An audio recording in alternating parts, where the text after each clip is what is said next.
एक important topic और है इसका, ठीक है, थोड़ा सा बैक पे चलेंगे थ्योरी के ऊपर, थोड़ा सा चैप्टर का नाम है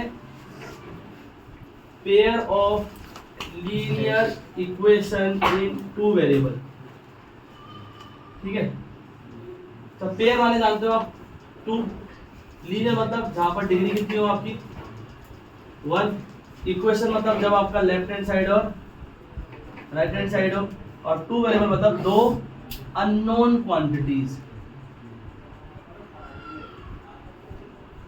है ना।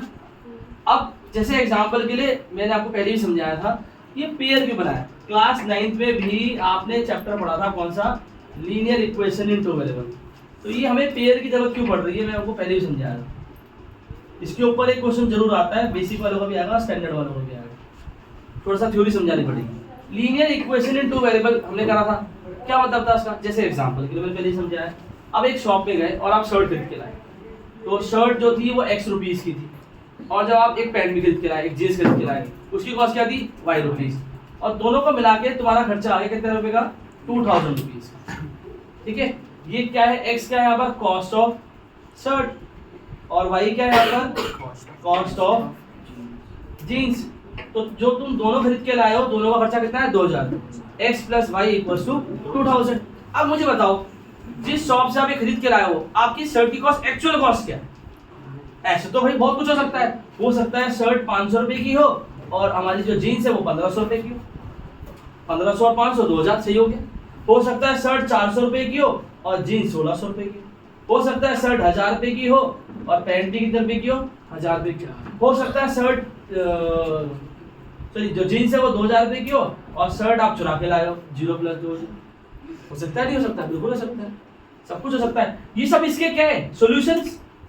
पर क्या इसमें, इसी में से ऐसे कितने सॉल्यूशन हो सकते हैं, इनफाइनाइट सॉल्यूशंस, बहुत सारी पॉसिबिलिटीज बन सकती है। यहाँ तो मैं आपका नेचुरल नंबर्स दे रहा हूँ, इसलिए आसानी से हो रहा है, नेगेटिव में भी आंसर हो सकता है, पॉजिटिव में भी आंसर हो सकता है, ये सब इसके सॉल्यूशन है। इसके कितने सॉल्यूशन होंगे ऐसे, infinite many solution. 9th class में क्वेश्चन आता था ना, linear equation in two variable के कितने सॉल्यूशन होते हैं, इनफाइनाइट मेनी सॉल्यूशन।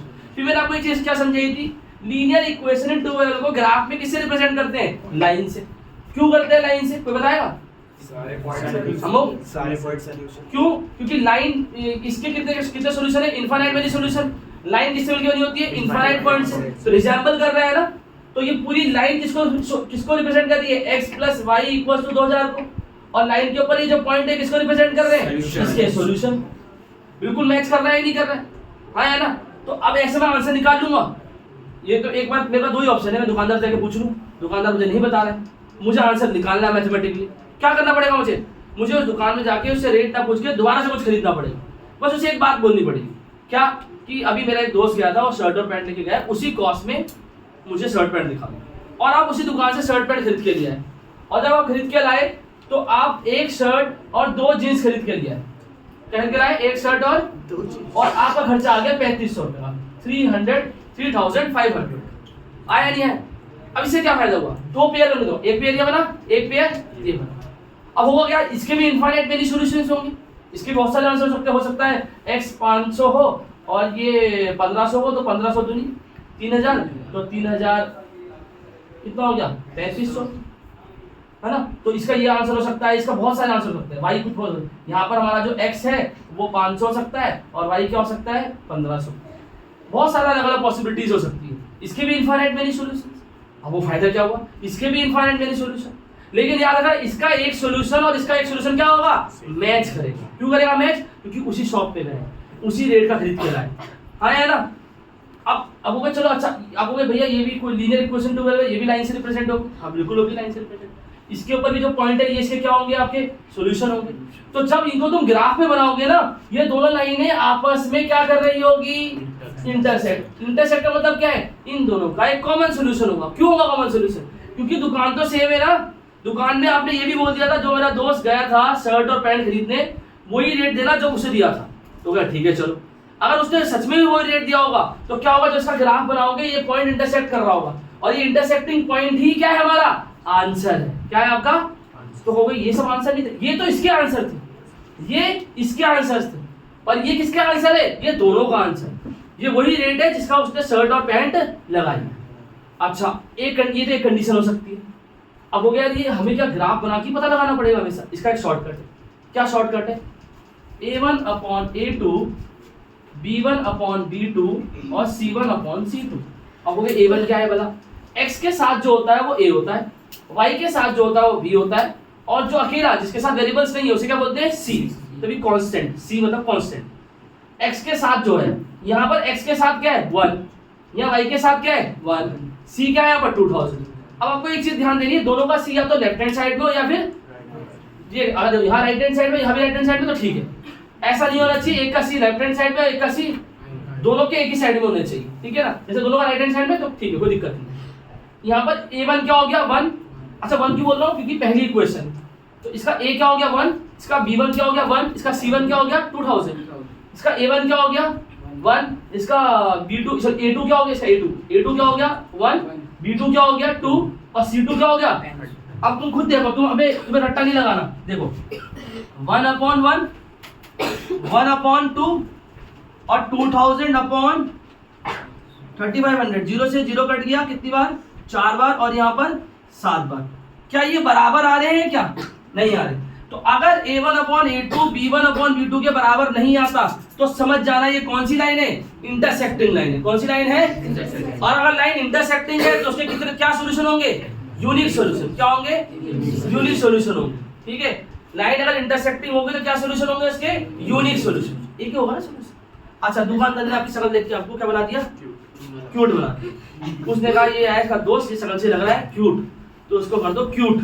उसने रेट लगा दिया डबल ट्रिपल, ठीक है। तो उसमें क्या होगा? अगर डबल ट्रिपल लगाएगा तो भाई लगा सकता है, क्या दिक्कत है? कुछ बोलते गोल मटोल बोलते आपको कि ये ठीक ले गया था, ठीक ले गया था, और बता के बोला तेरे दोस्त वाला रेट लगाया है। बिल्कुल भाई तू क्यूट आदमी है, तेरा रेट वही लगाया जो तेरे दोस्त का लगा। उसमें क्या होगा? इस इक्वेशन के भी इनफाइनाइट मेनी सॉल्यूशन होंगे, इस इक्वेशन के भी इनफाइनाइट क्या होंगे? मेनी सॉल्यूशन होंगे। अब जब इसका ग्राफ बनाओगे ना तो ये ग्राफ भैया क्या होगा? ये ग्राफ जो है पैरेलल आएगा। क्या आएगा? पैरेलल। क्यों पैरेलल आएगा? क्योंकि उसने आपको क्या बना दिया? क्यूट बना दिया। कोई सॉल्यूशन मैच ही नहीं करेगा, तो ऐसी कंडीशन में लाइन क्या हो जाएगी? पैरेलल हो जाएगी। और जब पैरेलल हो जाएगी तो A1/A2 बराबर तो आएगा B1/B2 के, पर किसके बराबर नहीं आएगा? C1/C2। इसको भी ध्यान से समझो। यहाँ पर A1/A2 नहीं बराबर आएगा B1/B2 के। कौन सी कंडीशन है? ये कंडीशन है कौन सी? इंटरसेक्टिंग लाइन की। किसी कंडीशन है? इंटरसेक्टिंग लाइन की। और इसको इसके सॉल्यूशन को कौन सा सॉल्यूशन बोलते हैं? यूनिक सॉल्यूशन, ठीक है। और ये इसको क्या एक चीज और बोलते हैं? कंसिस्टेंट। ये क्या है हमारी? कंसिस्टेंट, ठीक है। और ये क्या है हमारी? Parallel line. कौन सी लाइन है? और इसका कोई सॉल्यूशन है? नहीं, नो सॉल्यूशन, ठीक है। और ये कैसे लाइन है? इनकंसिस्टेंट। क्या है आपकी? बेसिक वालों का क्वेश्चन आएगा 99%, 100% इसके ऊपर क्वेश्चन आएगा, 1 करोड़% इसके ऊपर क्वेश्चन आएगा। एक कंडीशन और होगी, तुम बहुत बोले, तुमने कहा यार मुझे शर्म आती है, मैं क्या हूँ? इंट्रोवर्ट हूँ। मैं क्या हूँ? रोहित हूँ, है ना? तो भाई मैं नहीं पूछ पाऊंगा उससे। तो तुमने कहा मेरा 2 शर्ट और पैंट खरीद के लाया, तो मैं 2 शर्ट 2 पैंट खरीद के लाया, है ना? तो तुम अगर 2 शर्ट और 2 पैंट खरीद के ले आओगे तो x प्लस या 2x प्लस 2y, तो तुम तो बेवकूफ हुए, तो 4000 का आएगा। इसके लिए तुम्हें खरीदने की जरूरत क्या थी? तुम कटवा के भी आ गए अपना और खरीद के भी आ गए। कोई फायदा हुआ इससे? दिए तुम्हें दोनों इक्वेशन अलग अलग दिख रही है, पर ये है क्या? सेम ही है। 2 से मल्टीप्लाई तो करिए इसकी, तो इसमें क्या होगा? जब ग्राफ बनाओगे ना तो एक इक्वेशन लाइन के ऊपर दूसरी लाइन आ जाएगी, दोनों लाइन एक के ऊपर एक आ जाएगी। क्या आगे? एक के ऊपर। तो ऐसी कंडीशन में A1/A2 बराबर आ जाएगा B1/B2 बराबर आ जाएगा C1/C2 के। और ये कौन सी कंडीशन हो जाएगी? पैरेलल, क्या नाम, कौन सी? Coincident line, coincident. और इसके कैसे हो जाएंगे वापस से? कैसे सॉल्यूशन? इनफाइनाइट। कोई फायदा ही नहीं हुआ। जो हमने पेयर बनाया था उसका कोई फायदा नहीं हुआ, बात वही पड़ गई। हमने पेयर किसलिए बनाया? सॉल्यूशन निकालने के लिए। ये तुमने डिट्टो वही इक्वेशन बना दी, तो इसके बन गए इनफाइनाइट मेनी सॉल्यूशन। कंसिस्टेंट, ये क्या होगी? कंसिस्टेंट होगी, कंसिस्टेंट ही होगी। इनकंसिस्टेंट सिर्फ कौन सी वाली होगी? पैरेलल वाली। ये इस चैप्टर का इंपॉर्टेंट टॉपिक है, इसके ऊपर क्वेश्चन आएगा। या तो देखो बेसिक के ऊपर तो डायरेक्ट आ जाएगा ऐसे सिंपल, जो द्वारा स्टैंडर्ड के ऊपर है उसके ऊपर कुछ घुमा के आएगा। यहाँ पे बोलेगा पैरेलल लाइन है, ए और बी निकालो, मतलब इसमें ये नहीं देगा स्टार्टिंग के जो कोएफिशिएंट है ना, ये गायब करेगा। मैं कराऊंगा ये क्वेश्चन आपको।